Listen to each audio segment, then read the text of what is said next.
Now for some breaking news from Qatar air traffic. According to reports, several airlines have adjusted their schedules due to the ongoing crisis in the Middle East. Qatar Airways has temporarily suspended flights following the closure of Qatari airspace. Air India has suspended all flights to the region. Bulgaria Air has canceled flights to and from Tel Aviv until the 2nd of March. Indigo flights are impacted by evolving airspace restrictions around Iran and the UAE. Additionally, Norway has suspended flights to and from Dubai until March. Now, joining us again is Surinder Singh Lally, international affairs expert from New Delhi. Sir, yes, of course, the airspace in this region has essentially been suspended. What do you make of the way that these individuals or civilians in the regions affected will be able to evacuate? Will there be a way or a route for them to do so if need be? You see, it's become a tough call now because now that it's opened up, it'll be with a great amount of carefulness that the airline industry will have to operate. Because let me give you a small analogy. You asked this question about the escalation. You see, in a jungle, a tiger, when it goes out to hunt for a deer, a tiger is going to choose and chase one deer and then go after it. And till the time it doesn't burn out of its stamina, the tiger will keep chasing the deer. A tiger is chasing a deer for a meal, but the deer is running for his life. So the deer will not stop running till the end. So a tiger is chasing the deer for a meal, the deer is running for their life. Now, the purpose of telling you this analogy is that for Iran, they have their back against the wall. So Iran will go to any level to pan this war out to the entire region or to disrupt global trade, because Iran will say that now that we are going down, let us disrupt and destroy the global order so that the heat reaches the United States of America and then eventually the state of Israel, especially given that United Nations and American Congress have ceased to exist. And I think Americans will be, they went to bed and when the world was different, and now when they'll wake up and they'll see suddenly their country's gone to war. So for Iran, it will go to any extent, because for Iran, it's an existential crisis. While for the United States, it's not. And I'm not too sure if it is really that much for the state of Israel too. But Israel often uses their Zionist lobby, American lobby, APAC, and other organizations to pressurize America to do business in the Middle East, especially when it comes to Iran, which Israel by itself is incapable of doing.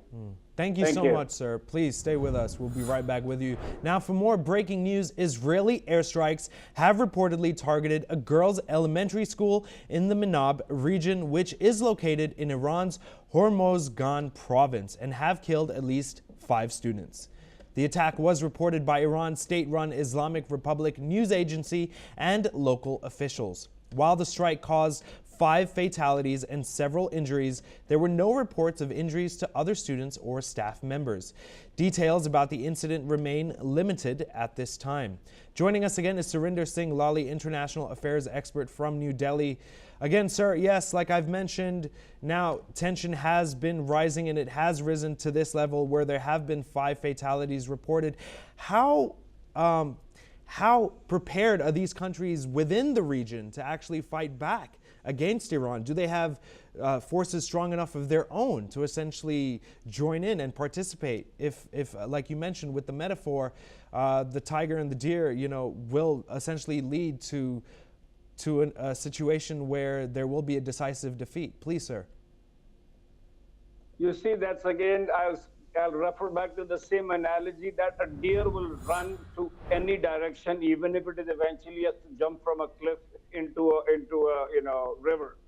So these countries are all now in the region, especially where there is American interest. They're all sitting ducks now.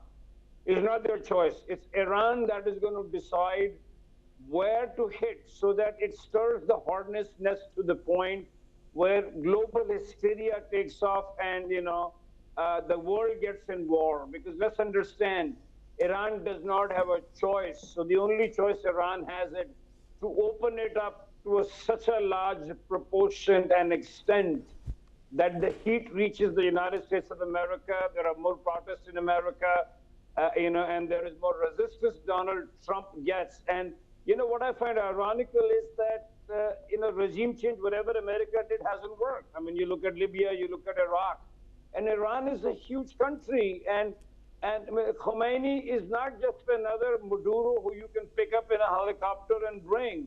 I mean, the IRGC is very strong, and Khomeini is also a spiritual head. So it'll be stirring the hornet's nest, and where the Muslim world would get polarized, the Muslim world would get involved, and this is the holy month. So I don't think, answering your question, is that any country has a choice to tell Iran where to bomb. It is Iran that's going to decide, and that will purely depend on how much America and Israel pushes Iran, how much deep they go into Iran, and then Iran in retaliation, because America is 10,000 miles away, and Israel is also, I think, about 1,200 kilometers, 1,700 kilometers away.